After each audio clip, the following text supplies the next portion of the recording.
Tā jānāk. Jā, nē, Pagaid, kur mēs esam? Kaut kur šeit? Es zinu.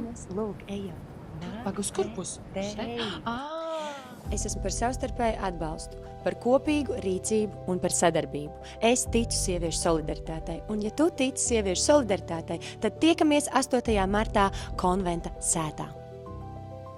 Mīlestības ministrija un demogrāfijas departaments. Varbūt tieši tas ir vajadzīgs Latvijai šobrīd. Latvijā rulē uzņēmējdarbība. Tāpat kā Latvijā rulē sievietes. Un es esmu šeit, lai iedrošinātu jūs, sievietes, sākt darboties uzņēmējdarbībā. Ļauj lepoties savai vecvecmāmu un vecmāmu paaudzei. Pievienojies platformai 8. martā.